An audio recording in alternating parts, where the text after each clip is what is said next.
as I say, they were in the trunk last night, so they're not playing in tune for me this morning. But so there's a few differences like that from the Scottish pipes and the Irish pipes. I suppose the main one is that you don't blow with your mouth. There's another difference between the Irish pipes and the Scottish pipes is that you have to sit down playing the uilleann pipes. And the reason for that is because I'm playing the instrument with the chanter on my knee like that. So when I put the chanter down like that, there's no sound. But when I lift it off, I'm playing a note. Okay, so every time you see me lifting off the chanter, I'm actually playing a note at that part. So that's the difference. So you can't walk around and play that note. You don't have to march into war. That's it. You can't march into war. So it leads to funny situations because people sometimes mix up the Scottish pipes and the uilleann pipes. And I used to live in New Jersey. Anybody here from? I'm sorry, I used to live in New York. But anybody here from New York or the East Coast? Yeah, a long time ago, yeah. Okay. So I lived in New York for a few years, and I went out to play at a wedding in New Jersey one time. It was an Irish-American wedding, and they asked me to play the Irish pipes. So I arrived at the church, and they said to me, "This is fantastic. We always wanted to have the Irish pipes, at our wedding ceremony. So they said to me then, what we want you to do is we want you to march up the middle of the church there with the uilleann pipes there and play your pipes, And I said, that sounds great. I'd love to do that, but the uilleann pipes you have to sit down. You can't march with them, And so they were having a big discussion about this wasn't part of the plan. What would we do next? And believe it or not, somebody suggested that they get a wheelchair and they pushed me up to the church in a wheelchair. And I said, no, it didn't happen. Thankfully, but I just ended up sitting in. It's like most Irish musicians, just sat inside the church and played, and it was fine. It worked great. But that was the other difference between them. So there was actually somebody told me this story recently. They were talking about the difference between the uilleann pipes and the Scottish pipes. And the guy that told me the story, he didn't really like that the Scottish pipes were very loud, and he didn't like the sound of them. So he actually said the Scottish bagpipes. The uilleann pipes, they make you want to get up and fill you full of passion and go to war. Go to war. You want to go and fight. And he says the Scottish bagpipes they make you want to fight the piper. You want to go and fight the piper. So that's the main difference. Anyway, so usually the pipes of this, I'd say the harps and the uilleann pipes are the traditionally going back 300 years. They're the traditional instruments that were in demand all around Ireland for playing music. So the pipes have been played at ceremonies and weddings and funerals and stuff for hundreds of years. So I'll play a tune. I often play it for slow tunes. So I'll play a slow tune that you probably have all heard before. It's called Danny Boy. Have you heard of Danny Boy? So we give it a go. We used to play this actually. I don't know if you've seen Riverdance, the show. If you've seen Riverdance, I used to tour for years with Riverdance in the States actually, over Europe and New Zealand, playing the pipes. Not dancing there. People think you're not a dancer, but playing the pipes. So this is one of the tunes we play, Danny Boy. And then I played a reel after that. I played, seeing as we're in Dublin, and this man here is from Dublin, so I play a tune called the Dublin Reel. And as the music gets faster, we usually start clapping our hands or clapping our feet, or we make a little sound like woo, like that there, okay? Yeah. Will we try that after that sound? 1, 2, 3. No. Or something like that. Okay. So I know it's early in the morning, but try to make a bit. Usually as the music gets faster, you're welcome to do that. So I'll try Danny Boy. What's that?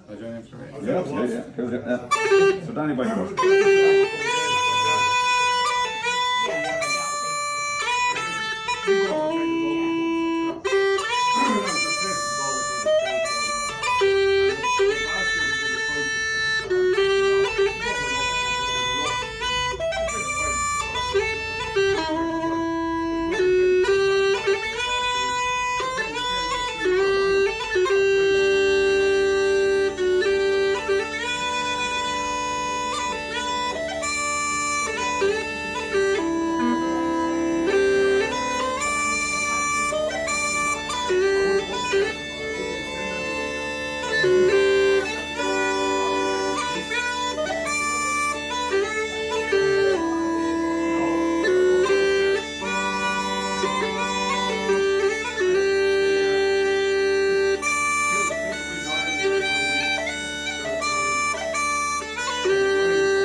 be afraid to make some nice. Lily, is it Lily? Lindy. Good.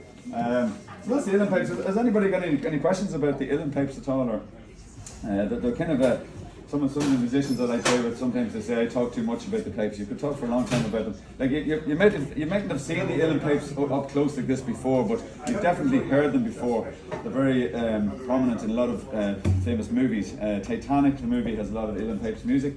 Braveheart, you know, the kind of war music. That's actually the uilleann pipe. People think it's the Scottish pipes in the show, but it's actually the uilleann pipes.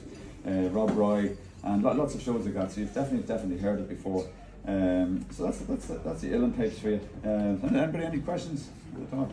So, and a full set of uilleann pipes is very expensive, quite expensive as well. It could set you back a lot of money, you know. So somebody said it's like buying a new car. You know, you can spend upwards of €10,000 for a full set of pipes, you know, for an instrument, you know. But there's a lot of work goes into making a set, you know, because they're all handcrafted. They're beautiful kind of piece of art, really. Everything is handcrafted, made by hand, and it takes months to make one set of pipes, you know. So it's so that's it. It's that's the pipes for the uilleann pipes. So we'll show you a few instruments as we go through. Go to a few pubs and that. So maybe now this is one of the best exponents of this instrument here. The Irish drum. Have you seen the drum? The bodhrán? And you've probably seen the drum, but you haven't seen a guy play it like Niall here. So maybe Niall might tell you something about this here, the bodhrán. I just have to say, I think we all just realised Martin just really loves the pipes. That running joke. How do you know someone plays the pipes? They'll tell you. They are the best instrument. They are. You know, that's official. That's well known. It's well known fact. Yeah. So this instrument here, it's the bodhrán. Again, not phonetically spelled. It's an Irish word. It's spelled B-O-D-H-R-A-N. It comes from an old Irish word, bor, which means deaf or dull sound. A bit offensive for bodhrán players, but we'll say nothing. So it's one of only 3 instruments actually, as Martin said, belongs to Ireland. So we have the harp, which is our oldest. I believe this is the second oldest, and then the young hip uilleann pipes being the youngest guys around town. Keep talking, man. Keep talking. I like it. So the bodhrán, it's a frame drum, which means that there's a skin on only one side of the drum, as you can see on the top here, but it's open at the back. Unlike a snare drum or a bass drum, which usually has a skin on the 2 sides. So if you ever see a marching band, there's usually someone at a very dead centre with a bass drum tied over their shoulders. A lot of the times they'll have 2 sticks. This one is only a single-headed drum, or a frame drum, as we call it. They're usually made out of goat skin, but this one in particular is made out of kangaroo skin. But it does give the stick a better bounce. Sorry. Very tired. So, sorry. Anyway, so they're only ever played with 1 stick, unlike a kit, which is played with 2. But you can use 1 or 2 ends of the same stick. So if you're doing everything on one end of the stick, it's all on the one furthest away from your hand, like so.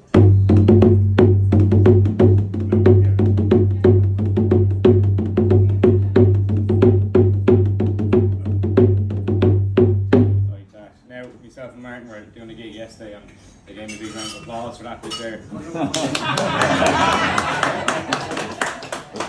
Tough crowd today. I don't think Martin got a round of applause now in the middle of his bit. So. It's our first stop. It's our first. A couple more Guinnesses, it'll go back. So, that's all on one end of the stick, and if that gets a little bit boring then after about 11 seconds, which you can buy a round of applause really good, you can start to use the second end of this. So it sounds the exact same, it's just a slightly different technique.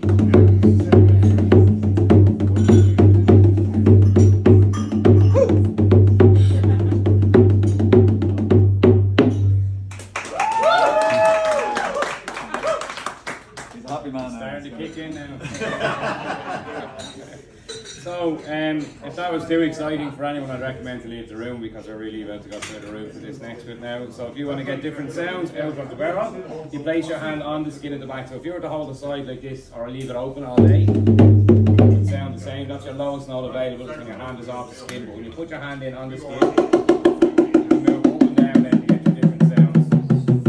Like that. And all the way kind of like up. So between the rhythms in this hand and then the sounds and kind of tones in this hand.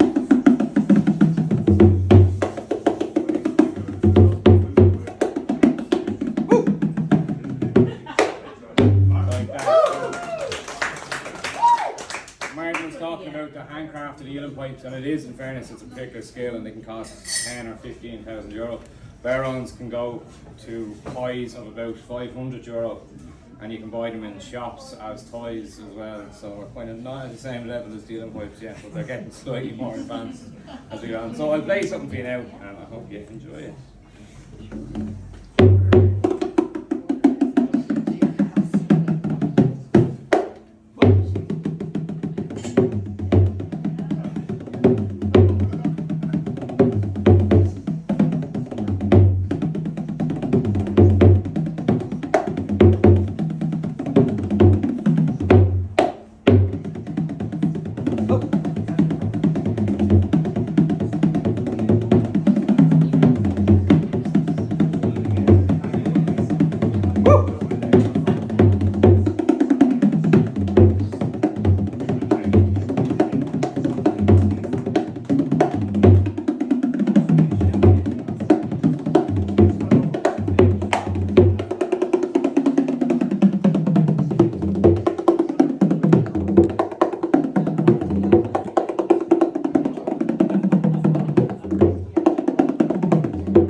So you said you'd seen the Baron before, but I don't think you've seen it played like now before. I don't think there's any doubt about that.